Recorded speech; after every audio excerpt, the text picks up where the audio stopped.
Hi guys, so I'm back with a new video and let's talk about Flux Gourmet.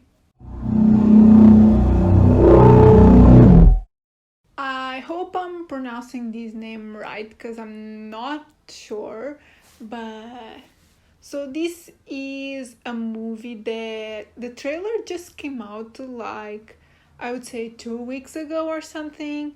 But by the time I already had tickets to watch it in this film festival here in Portugal that I just mentioned in one of my previous videos when I did a review for She Will, which is another movie that isn't out yet.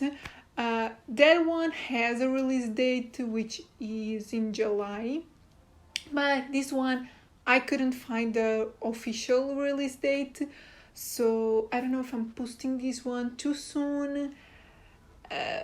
I don't know. When I do have a proper release date, I'll share this video again in hopes that people want to know my thoughts and want some reviews before going into it, because this one definitely needs some opinions on it before you go, because this one isn't for everyone. So I guess let's get to it. As I said, when I got tickets for this one, the trailer wasn't even out yet, and I went in basically knowing that this was a new release and that this director also did In Fabric, which I haven't seen it yet, but it's an A24. This one isn't an A24 film, but could be. It's not really the A24 aesthetic, but it's a different film. So I didn't really know a lot about it, and I think that is the best way to go into the film, is to not know what it actually is about. So the description I'm gonna give you, it's a really vague one, and even if you know what it is about, you're not expecting what this film is for sure. But let me tell you the vague summary of the film. It's about a group that goes into this culinary performance school. So it's performances around food.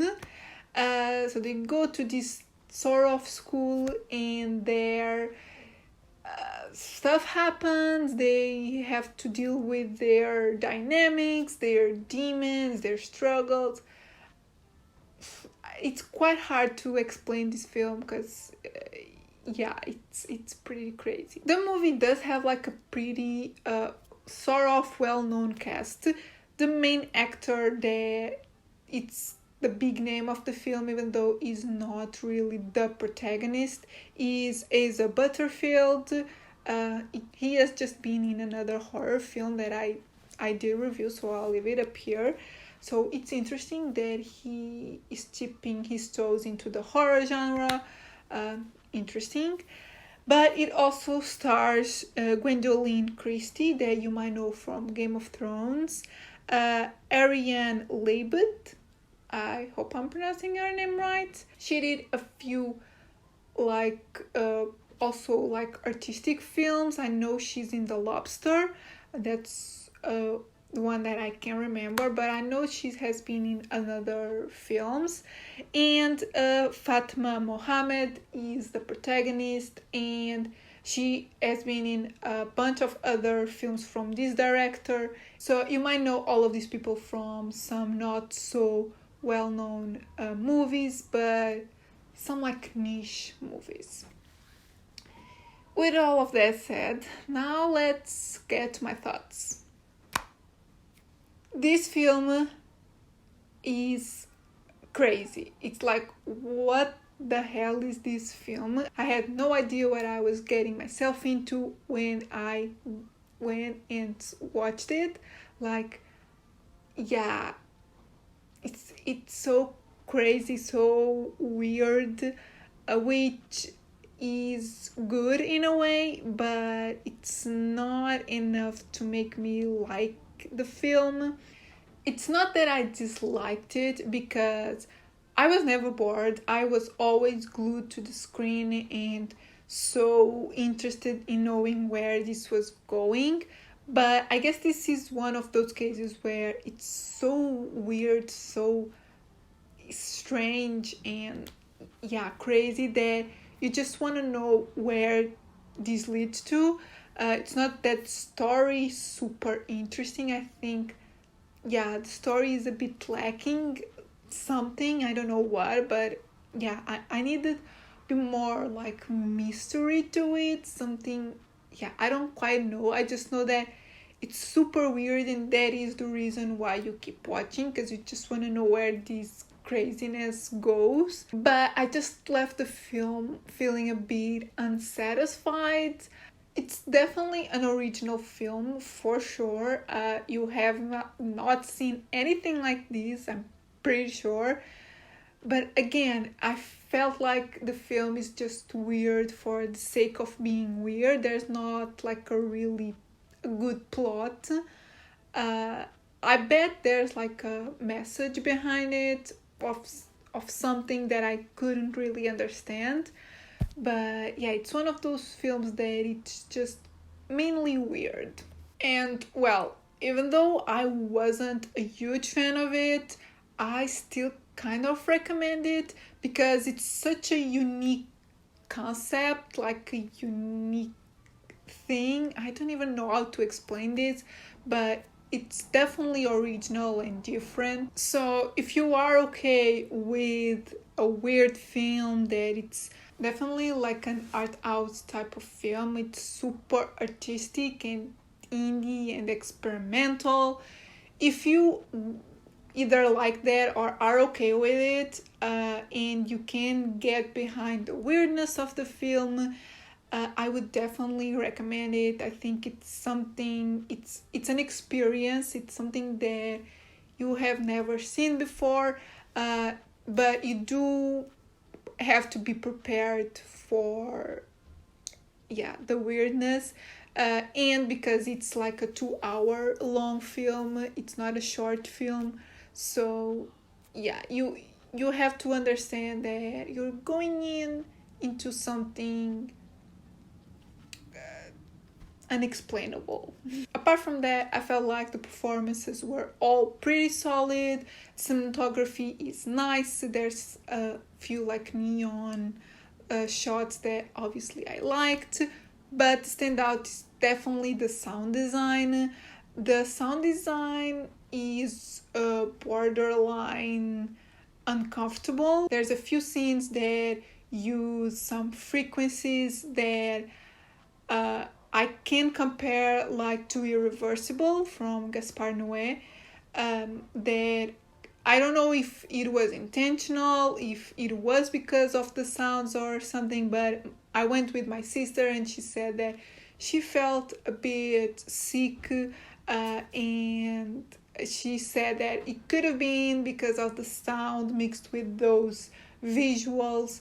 So just be warned that there's a few like sounds and frequencies that might get a reaction out of you. So yeah, but it's definitely a standout. And yeah, I, even though it might make you feel bad, I always think it's a good thing when they can accomplish that with sound and with other things. But yeah, I think it's a good one. So yeah, this is definitely like a bonkers and gross and weirdly funny film. Again, so different from anything out there.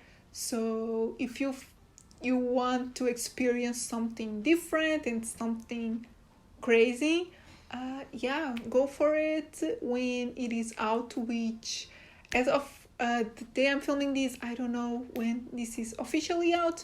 But yeah, watch the trailer, get a feeling of how the film is, and yeah, let's get to my scores now. So overall, I give the film a 3 out of 5. As I said, I wasn't a huge fan of it, but I can appreciate the concept and yeah, how weird it is. How many times have I said weird in this review? If you count it, let me know in the comments. But yeah, even though I didn't love it, I can appreciate it. So yeah, it's a 3 out of 5. Cinematography, it's also a 3 out of 5. Again, I thought it was fine. Nothing really stood out to me. Yeah, it's an artistic film, you can tell by the look of it. But yeah, I didn't love the stylization. And originality, I give it a 4.5 out of 5. You can't really be more original than this. I mean, you could, because I didn't give it a 5 out of 5, but yeah, this is almost as original as you can get. I have never seen this concept before, and I have never seen something like this, similar to this, and with this story. Yeah, it's so different, and yeah, that is a good thing though. So yeah guys, these are my thoughts on Flux Gourmet. Let me know in the comments if you are excited about this one, if you plan on watching it, and if by chance you have seen this already, because I know this was in some film festivals in other countries. So if you have seen this already, let me know in the comments what you thought. I know a lot of people liked it and liked the weirdness of it all. I just couldn't get behind the story. But again, I do appreciate it. And yeah, if you liked the video, give it a thumbs up, subscribe if you're not subscribed yet, and I'll see you in my next video. Bye!